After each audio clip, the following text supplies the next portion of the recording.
time, digging right into, what the day in the life of a SOC analyst is. And today we're going to be finding out what the day in the life of DevSecOps professional is.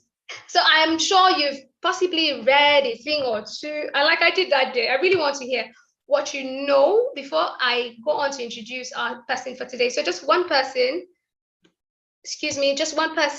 tell me anything you know. I'm sure you've seen it at one time or the other, checking for a job description, DevSecOps. What does that person do? Anyone? You can type us in the chat box. You can raise your hand and I'll let you speak.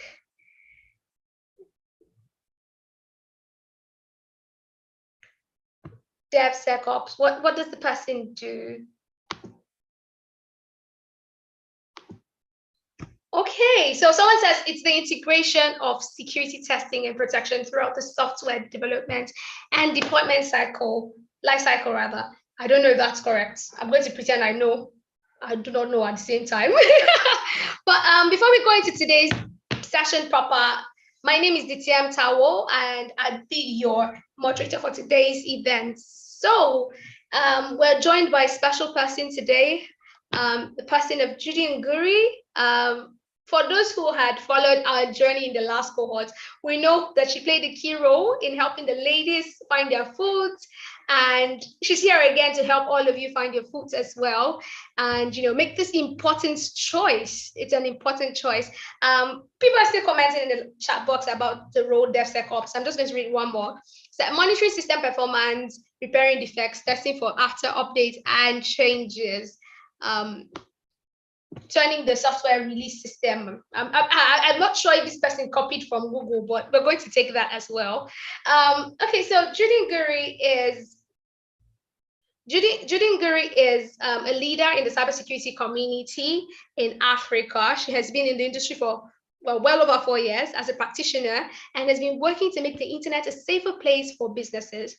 Her line of specialization has been application security for web, mobile, APIs, and she has consulted and worked with a large number of companies from banks to startups, fintechs, marketing, education, aerospace, and health. She's helped them understand company threats and discover how best to protect themselves from external threats. In the last couple of years, she's managed to develop a community of women in cybersecurity known as WOSEC that aims to spotlight women doing remarkable work in the industry. She has also built an authentication company known as Kazo. I hope I got that pronunciation right, Judy, that aims to curb identity issues in Africa. Judy's favorite quote is, when something is important enough, you do it even if the odds are not in your favor. It's a quote from Elon Musk. And I love that quote. I'm going to be spotlighting Judy. You can already tell she's a wonderful, wonderful person. So hi, Judy. Thank you so much for joining us. You look so beautiful. I love your favorite quote. I think I'm going to adopt your favorite quote. If it's important enough, you're going to beat the odds against it. Oh yes. I know that you were a mentor for the last cohort, for one of the peer learning groups in the last cohort, and your girls recorded a huge number of success. Thank you so much for doing it yet again. Welcome on board. So ladies, just give a round of applause. Oh yeah, they're already saying welcome in the comment section. Just share for her. Yes. For those who are ping intelligence, she's been a ping intelligence mentor in the past. So please give her some of that ping intelligence energy. Right. Thank you, Judy. How are you doing, Judy? I'm doing perfectly fine. Thank you so much. That was a very nice introduction. I'm really, really excited to be having this conversation with you. Thank you. Just as an icebreaker, I like to ask, when you're not being a cybersecurity professional, is there something you like to do, like to share with the girls, something you do for fun, something that you do to ease into your daily living? Is something you do for fun?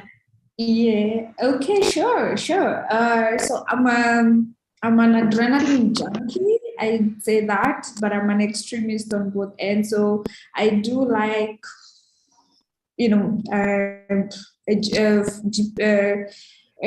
cutting. I do like bungee jumping. I'm very, very adrenaline oriented. And then on the safe side, I practice yoga every day. It's just, because there's so much happening in the world. You need a way to cope. So for me, I'm also an extremist on, mental state. So yoga and anything that can get my, rush going, it just, puts me there. And we are so many of us who do yoga. I can see in the comment section. Thank you. This is the part where I say namaste. All right. As you can see, you can have the best of both worlds. Judy is doing that. She's having the best of both worlds. Judy, I'm going to be having a chat with you. You're not an alien to the process. You've been here before. Yeah, you're not new on this street, and I'm really looking forward to having this chat with you. Someone says she's wondering if she can break her body like you, the way you bend your body for yoga positions. Don't worry, we practice. It's just like cybersecurity. We practice. I think I found out something that you have in common with all those things. You're a risk taker. That is very clear. That's glaring with the bungee jumping and all of that. And you are resilient, because yoga takes a lot of that, and patience. You take it one step at a time. And yes, I'm excited to have this chat with you. All right. So I understand that you've had your journey through DevSecOps, and I really wanted you to tell me about that journey. What was there any particular influence in deciding to make this your career path, to make the decision to choose this career path? Like I know people tell stories about some major life-changing story. I don't know if that's your case, but what influenced your choice of the career path? Okay, all right. Thank you. First of all, I am so excited with the number 125. That's a huge number, so no pressure. Oh, keep watching. We go all the way up. We go up to 200 plus. Yeah, I'm gonna come back to Nigeria again now. If this is I'm gonna come back there again. We're looking forward to that. Yeah, thank you. No pressure, man. Okay, so when it comes to DevSecOps, I think you asked me two questions. What has influenced is there anything that influenced my decision to decision, yeah. Yeah. So, I think subconsciously, because I used to be a developer, it became a very easy transition into DevSecOps, because I used to be a developer, full stack developer. And then when I started into security, it was just an easier way to transition to security, just trying to understand my code, trying to understand where I fall short. And then automation becomes part of it when you've been doing the same thing over and over again. If you're lazy like me, you want to automate as much as you can. Yeah. So it became a very easy transition. I think that's the right way to say. It became an easy transition for my prior experience as a developer. Yeah. All right. Are there any particular challenges you've experienced so far? Something you just like to highlight? Something that got you wondering, oh my God, why did I do this to myself? How much time do you have? The challenges are Yeah, I know it's endless. But I will do it. One challenge, one major challenge, something.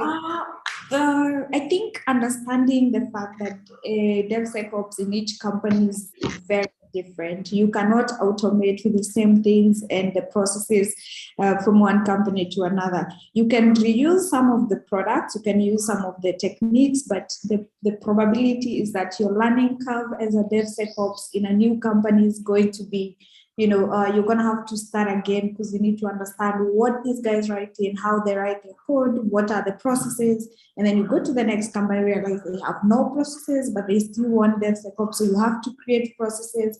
So it's a very different, distinct expertise in every company that you actually work in. So that's the biggest challenge. But if you're a risk taker like me who likes challenges, that's a very good thing to have, where each company is different from another.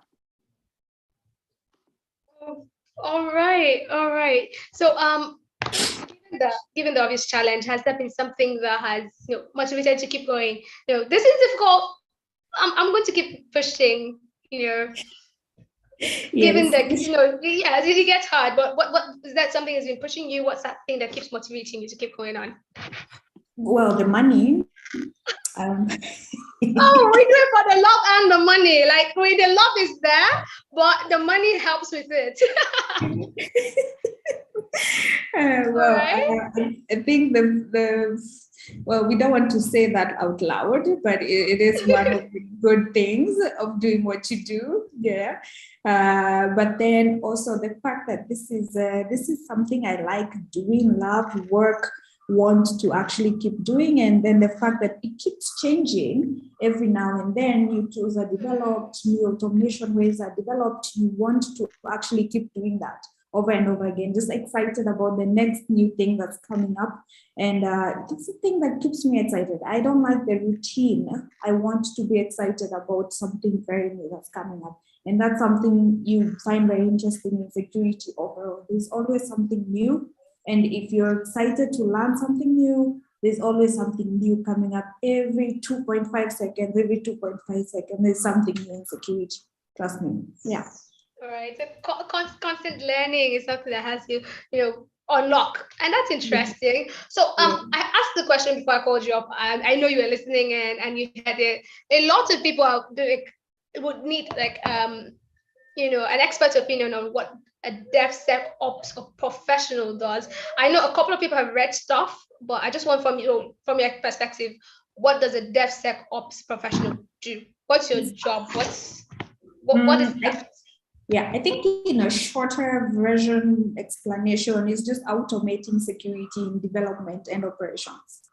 So there's two things that goes into development. So there's the writing code, implementation, testing, that's normal quality assurance. And then there's the operation, which is, what's changing, feature changes here and there, deployments. So the process of DevOps has been automated with things like Docker, with things like, you can automate GitLab, you can automate that whole process of development to production. So security comes in the middle when when something has changed and you need to do quality assurance and security is part of it, but you don't want to go through 30 lines of code. So how do you automate that? How do you automate dynamic testing? That's part of DevSecOps. So automating security in between development and operation.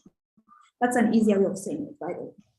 All right. Okay. I think I like that. It's simple. It's in layman's terms. I really like that. Thank you so much. So we're curious. We want to know what's your day-to-day activities like. I wake up in the morning, I brush my teeth, then I go to work. But when I go to work, what do I do at work? What does work look like for me? And also, I'd like to know how you balance that with your, how you maintain work-life balance, or is the fact that you're an adrenaline junkie. So let's just bust both of them together. Okay, so first of all, to correct you, it should be life-work balance, not work-life balance. Start with life. I see what you did there. I see what you did there. All right, I think I'm going to take that. Life-work balance. Life comes first. Work balance. Yeah, life comes first. There we go. Yeah. All right. Okay. So my day-to-day is pretty well. First thing you want to wake up is want to see what has been deployed. So if you've automated, let's say something like source code analysis, you have your dashboard or alerts, something has been changed, new changes in the source code that triggers security, deployments that have triggered security. So you want to go through all those just to find out which are critical to the business and which ones just don't make sense. Sometimes you have false positives, which is okay. So you want to find out, that those are day to day, especially for companies that have daily development deployments. Those are things that change, that you have to keep up with. And then you have to keep up with, I also keep up with security, weekly security, just to find out what is new 0 days that have been launched. If they've not been integrated into some of the tools I have, I want to find out how I can actually make sure I can automate this for the business as well. And then, watch a little bit of YouTube cuts, doing funny things. That's also part of the routine. Yeah.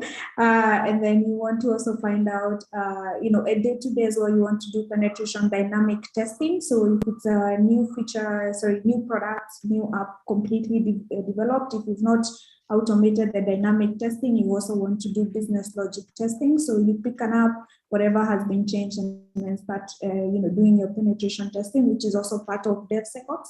Automated and manual as well. You need both elements of it because you cannot automate business logic bugs. Yeah. The lack of balance bits. Oh, so how do you do that though? I think for me it's more of I don't know how to prioritize because I'm always on something. But then when I do find something exciting, I will switch off completely, just go do what I need to do to bring my energy back, and then come back to work because it's life-work balance. And balancing it becomes very tricky when you're on the, when you're this aggressive with work. It becomes very tricky. But then when you're actually trying to change, when you start to feel the burnout itself, you start to realize how important it is. You need to understand when to take a break. So we don't do the 9 to 5 anymore. We just work until something is completed. So you can schedule yourself as well if you want that. Yeah. Oh, well, that is interesting. I am sure you can see that, the comment section is blowing up with questions. But before I take the questions in the comment section, I just want to find out what's the most intriguing thing about your role? The most intriguing thing and most intriguing and challenging thing about the experience you've had so far. Sorry, yeah, I'm going to take that again. Please ensure to keep your mics mute. So I'm going to take that again, Judy. Apologies. So, what is the most intriguing and challenging thing, through your career experience? What at your current role, what's the most intriguing and challenging thing that you've had to do? I think for me, it's saying no to money because you have so many people trying to recruit you to do the thing that you're doing somewhere else. So trying to say no and then thinking, oh, this. I hope this doesn't come and bite me, come bite me in the ass at some point. Okay. Yeah. So you get to a point where you do provide value, which is the most important thing as well. And I think I've mentioned that in mentees as well.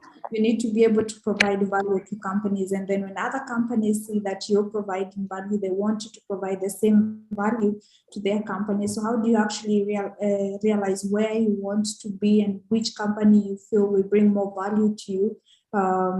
It doesn't have to be the big companies, the big 5. If you can be somewhere that you bring value and they pay you well, of course, most important, why not stay there and then do as much as you can to help the company.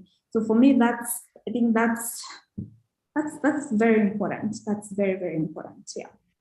All right. So before we go back to all the questions I already had in store for you, I'm just going to go through some of the questions. People want to know, do I have to code in DevSecOps? Like, do I have to code? Oh, no. It's not a need. It's something good nice to have. Yeah, it's good to have in your back pocket, but it's not really a need. No, because you're working with tools. So you need to have experience on how to deploy, I don't know, on Azure. If you want to employ a tool in the CI/CD pipelines, do you understand how the CI/CD pipelines work? So you don't really need it, but it's good to have it because sometimes you meet yourself doing some same thing over and over again. How do you automate that? You have to be able to, write that. But if you don't have it, it doesn't mean you not actually flourish in the DevSecOps area. Yeah. Okay. They also want to know if it's offensive or it's defensive. It's both. It's actually both, because what you're doing, you're automating for offensive. You want to find you're probing the code just to see how it reacts to specific environments or elements. and then you want to also be able to defend. So if it's an SQL injection, part of you found SQL injection in automation, how do you actually make sure that is fixed? So that is a conversation you have with devs. You can push changes, you can push change where you need, where there's SQL injection is here, can you fix this? So it falls on both ends of it, because the tool will not actually fix, the tool will actually show you how or where the problem is. And then it's your job to actually figure out where the defense comes in, the security. And you know, source code security is just you and the developer. The defensive side of it is the developer. Yeah. All right. So I'm just going to ask one more question from their end and go back to ours. All right. So I understand you've kept going on about tools, working with tools. Do you want to let us know some of the tools you have to work with, some of the tools you work with on a daily basis? I understand that this may differ as per the task and as per the organization, but just what tools do you work with? Okay, so depending on the company, as you mentioned, whatever they're using is part of their DevOps. It will determine the tooling that you will use. So if you're using Docker, a tool like Trivi will help you in the same way it does Docker security. For source code analysis, there's so many tools, the SonarQubes. If you're buying, there's there's this tool, like a very expensive tool, but I think companies use them for source code security, source code analysis. There's too many tools to actually mention. And then there's dynamic testing. So there's CI/CD enterprise version of Babsuit, which you can actually automate as part of the DevSecOps. And then you have the ELK for dashboarding, because you need to be able to know. You can't follow up on every single tool. You need to have a place where all your inputs have an output. So for logging, monitoring, you can have that as well. Open source, you can pay for some of these tools as well, OWASP itself as well. So some of these tools will depend on the environment. If you're using Azure, Azure has its own, security tool into it. Do you understand that aspect of it? AWS as well, because, most people are on cloud. On premises, I don't know who does on premises anymore, by the way. All right, so that is, so I understand that the comment section is going up. I understand that we all have many questions. I'm just going to be taking a couple of them, and some of these answers can be found on Google. So remember, Google is your best friend. Let's save the best things, the things we can't get from Google, and just take that from Judy right on site. All right, so that being said, Judy, what skills do you think someone going in entry level will need to have? I know you've mentioned that coding is a nice to have, but what's the need? What does any entry level role require? Penetration testing. You need to understand penetration testing, because penetration testing, you're on the offensive. So you need to understand what you're actually automating for. You can't find an SQL injection and you don't understand what an SQL injection is. You can't even detect where it is as part of the source code.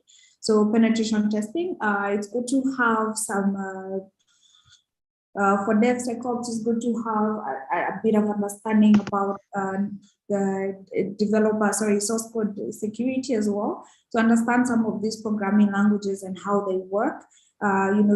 Just understand how the language works, because you cannot be asking guys to fix here and you don't even know what is there. So it's good to have that as well. I would say monitoring and logging as well. I found that it's becoming very interesting. And understanding of malware as well. You find that the developers deploy source codes that have some very weird third-party entities, and then they have malware in there and you don't even know what it is, but it's triggering now and then, so you need to understand where the problem is. Understand tools as well, tools for development. So if you sit with a developer and they're using, let's say, WordPress, do you understand WordPress as an entity, as an element, and how WordPress is built? What is actually interesting in WordPress that you need to be in the lookout for, and then understand automation. So understand Azure, understand AWS, because you will be deploying some of these tools on those already existing environments for client. So you need to be able to understand this how they work, what is an EC instance, what are these things, and how you actually integrate your tools into some of these environments that the developers that the company has running. Yeah, so that's also another very important thing to have.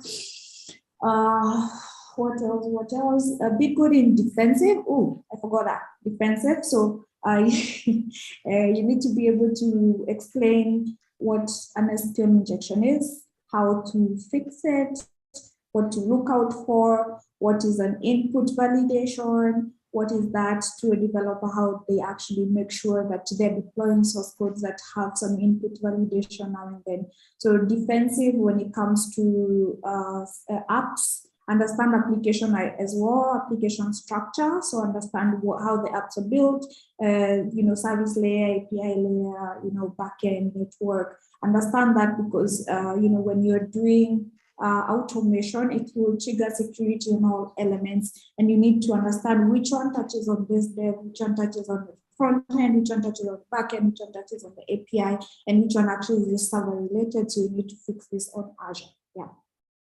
All right, thank you so much, Judy. So if I know that a lot of people are already developing interests, and if someone here was to start a career, to kickstart their career in DevSecOps, what certifications would they need to write? And a lot of people are interested in knowing, I want to write a certification, I don't know which one to choose. So I will need you to help with that. And then also, what other, InfoSec careers can they pivot to over the years? So those are two my questions. One. Okay, so for me, certifications are usually the anti-certifications. Like I am always anti-certifications because I believe certifications don't really help when it comes to acquiring skills. And with DevSecOps, you can't actually fake it because you're part of the process. You're part of the dev process. You're part of the QA process. So certifications really don't come into mind right now, but what I can advise is on labs. So working on labs, offensive labs, even the CTFs themselves are also very, very handful. But I have never personally in my all years of working been asked for certification in anything. And that is because it's in regards to providing value. You can do the job, sure. Show us, do you have a portfolio? Sure. Okay, let's see what you can do. And you do it and nobody really cares about the certification. Certifications will come in later when companies, and mostly I tell these people, don't exhaust yourself with certification. If a company wants you to have a certification, they pay for it. They pay for it for you to do it, and then you get it, it's under your name.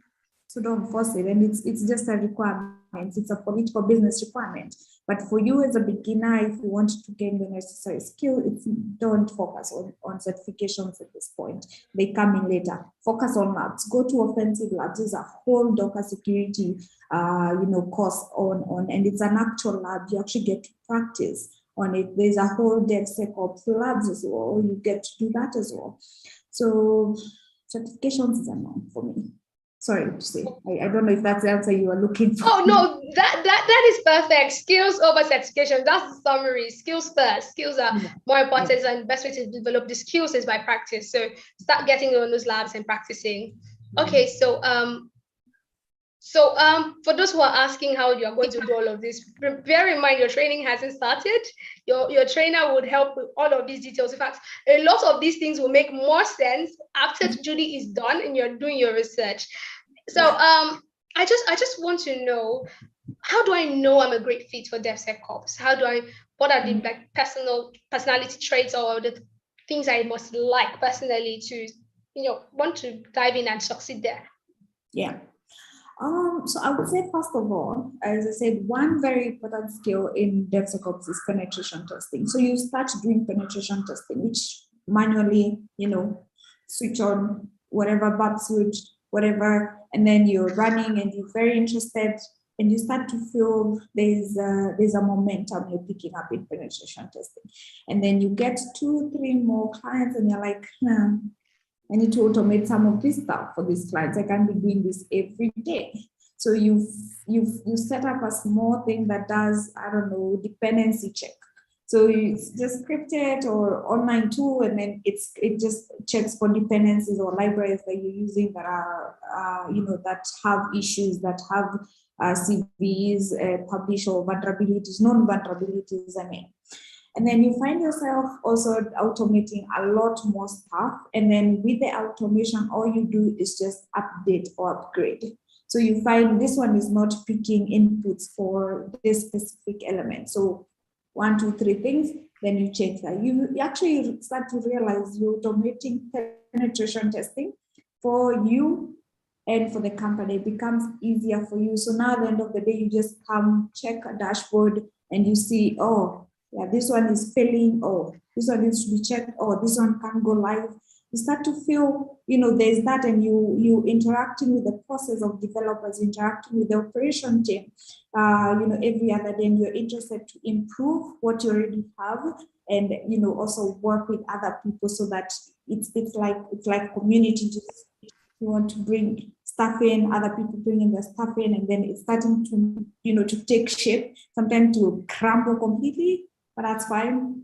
But it starts to take shape, and then you actually start to enjoy what you do. That's how you know you're a good fit for something. When you start to enjoy, and it's in the middle of the night at 12, and you just want to check if that dependency actually worked that you set up at 8 in the morning. That's an addiction, but I think it's a good addiction. So I think a lot of things you said have budded around love, but most importantly around resilience and inquisitive.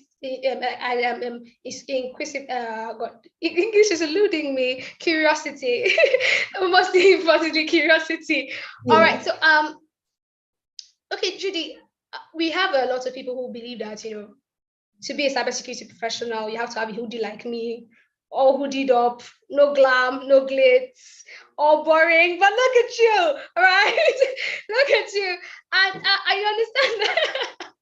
I understand people had expectations, and coming to the field, you some of them have, yeah, this is what I expected, and some of them you'll be like, oh, this is not it at all. So what are some of these things that you expected that turned out to be very different when you got into the career path, DevSecOps? I think the one that everybody's thinking is that it's just milk. Sorry for all the guys in the group. Sorry, that's the only guys who can do this. Yeah, it wasn't a gender-based. It was a gender-based career. It's just when you go to Google and search DevSecOps, it doesn't show you DevSecOps for male, DevSecOps for female. It's just DevSecOps. It's the same content. Yeah.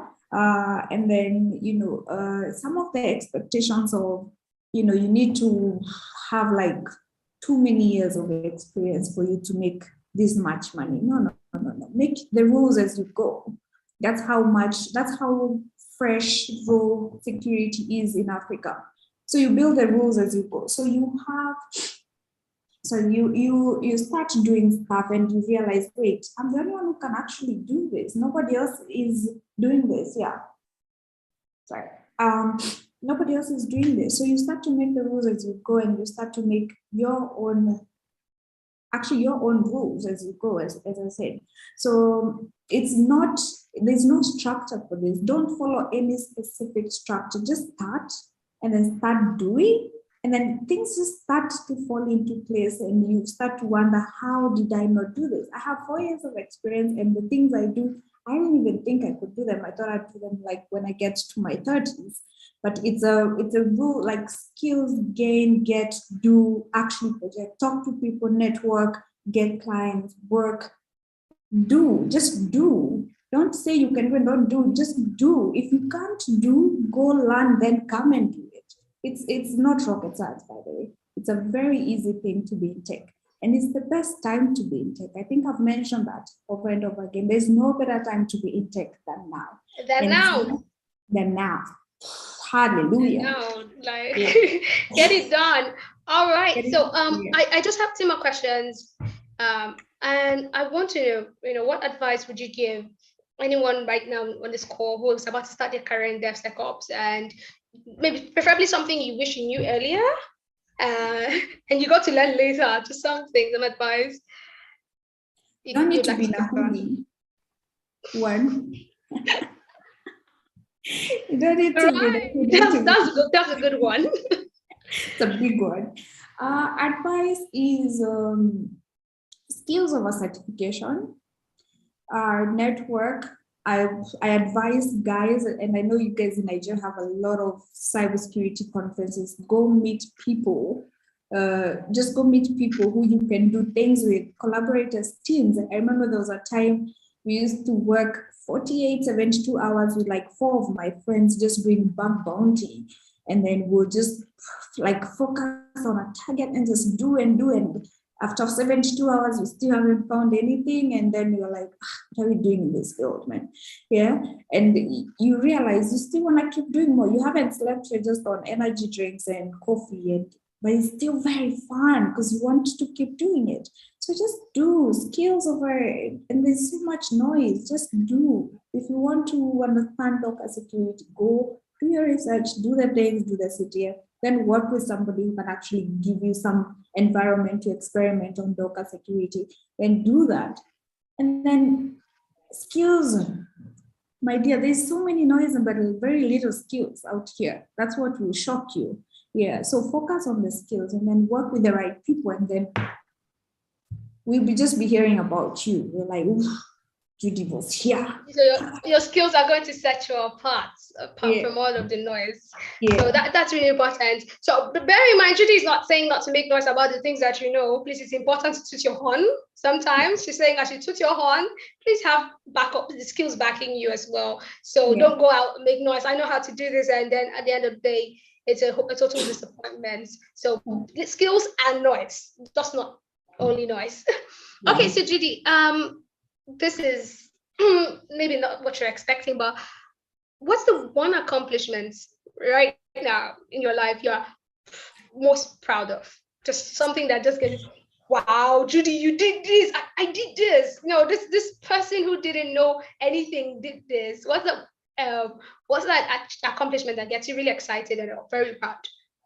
I think, wow, there's so many, my dear, so many.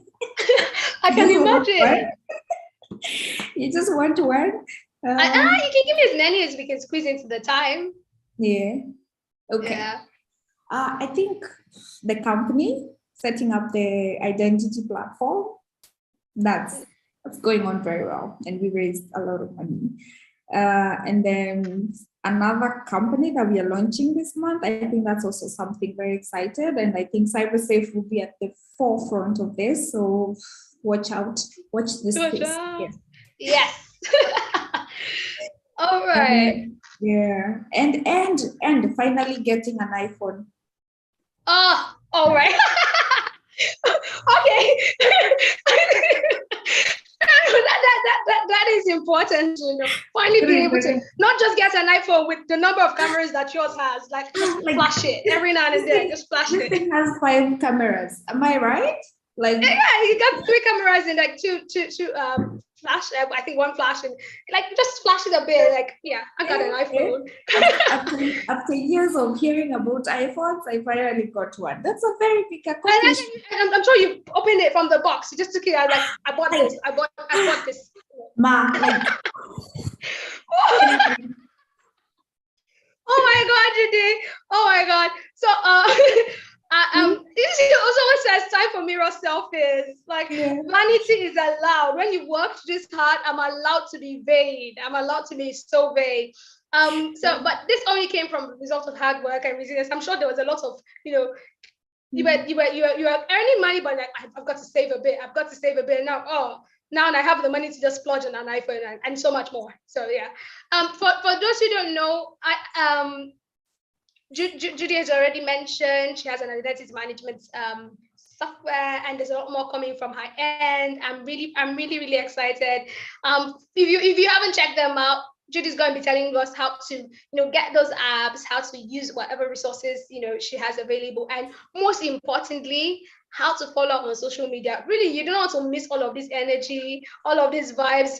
Judy has it going across all platforms. I think on LinkedIn, I sometimes I look at her content, I'm like, yes, Judy posted today. So just take a minute to just tell us, you know, about, this project you worked on, how they can, download, take advantage of it. I also have to follow you on social media, across all platforms that you're very comfortable with.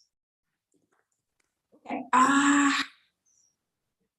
Wait, so social media, on LinkedIn, Judy Ngura, and then Twitter. I think those are the only two spaces I've just been Judy_infosec.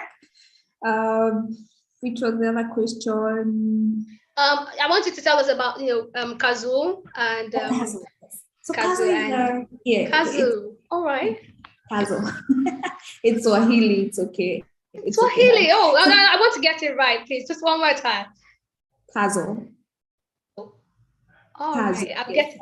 With practice, I'll get it. Kazoo. What does that mean, though? It means it's a twist on words for security. It's securing, like hardening, just securing stuff around here. Yeah. Which is like really in line with 2FA, like extra layer. Yeah. I like that. I like that. Okay, yeah. So how can we get them? I understand that you build an authentication company. Can we access the app? Or is it available on mobile devices now? Is it only B2B? Yeah, so for this, at this point, it's just a B2B, but actually I am somewhere where we are here to brainstorm with my team about how to make it a bit bigger. But the 2FA is live, and I think my biggest fan base is from Nigeria, where you guys are using my USSD like crazy. So thank you so much. But then it's a whole 3-tier. I think I had done this presentation at one point. It's a 3-tier project. So the 2FA, and then the normally detector, and then the identity. So it becomes a whole panel of security. So it's very hard to say what it does right now, apart from the fact that what is live is the 2-factor authentication over SMS, USSD, email, WhatsApp, Telegram, and Facebook Messenger. So it's a B2B at this point. Sorry, you have to integrate with our APIs, but also coming up with the plug and play. But we are on it. You guys have requested. I am here to oblige. Yeah. All right. Thank you so much, Judy. Yeah. Okay, so before you go, I'm sure some people in the comment section are going to kill me if I end this session without talking about money. So a lot of them want to know, what would they earn? What's the range? I understand that this differs from country to country, and if industry, company as well. But what's the popular range? Something maybe you can use your country as a yardstick would help. Just they want to know how much is in for us. People are excited about money in the comments. Money. People want to make money. It's like, I want the skills, but I want money. I want to be able to buy an iPhone and all the fancy vacations. Okay. So I think depending on. So I don't usually work with a number of experience. I work with what you can bring to the table. But then I would say anything between, if you're 1 to 2 years into doing what you're doing and you're doing it well, you can leverage between, I'm going to say this in dollars, between 800 to 3,000. And if you're above that, you can leverage between 4,000 to 10,000. And then if you're, I think 5-6 years, I haven't been there yet, but I'm assuming you can do a lot more better. Yeah. It all goes down to how much how much you have to bring. Per month. Sorry? Yeah. Yeah, okay, yeah, but yeah, per month. I said it all boils down to how much value you're bringing to the table, as well as experience and value. Yes. So you can make a lot of money, but then again, you have to do a lot of work to improve yourself. That is not negotiable. Okay, so Judy, thank you so much. I really appreciate you taking out time. For those who didn't hear her out, she said to follow on LinkedIn at Judy Ngure. You can see it's spelled there. If you want to know the the difference between DevSecOps and cloud security, you can just quickly Google. There are many articles to help with that. I'm sorry, we're going to have to close the session, and so Judy can have time to get back to work and get cracking on those things, and you can go back and do what you need to do. A lot of people love you. I love you. CyberSafe loves you. Everyone here is saying thank you so much, Judy. Thank you so much for taking out time. Really appreciate it, and we hope to have you again. Like we do it. We hope to have you again. We enjoy the energy. We love the value you bring to the table. So thank you so much, Judy. And that'll be all for now. Oh my God, Judy is so goofy. You're all in my heart. Here's a hug. Yeah, cool. Oh, thank you so much. I get the hug on your behalf. Thank you. Okay, so much. Thank you so much, Judy. Bye for now. Okay, so oh my, I ended up removing myself. All right, so thank you everyone who made out time to attend the session. I understand that the questions aren't ending. They're going to keep coming in, and as the questions come, feel free. Like I said, Google is your best friend. Keep researching on Google. When your specific learning parts training starts, you'd have your trainer to ask more specific questions as to, and at that time you would be able to understand fully when they say what they say, because this time you have a little bit of knowledge in that area. So there's only so much Judy can tell you that you'll understand. But take it from me, DevSecOps is a wonderful, wonderful path to follow. It's challenging, but then that is what is wonderful about it. And like Judy says, iPhones come with that. iPhones and a lot more come with that. So thank you very much, everyone. We hope to see you in the next day in the life.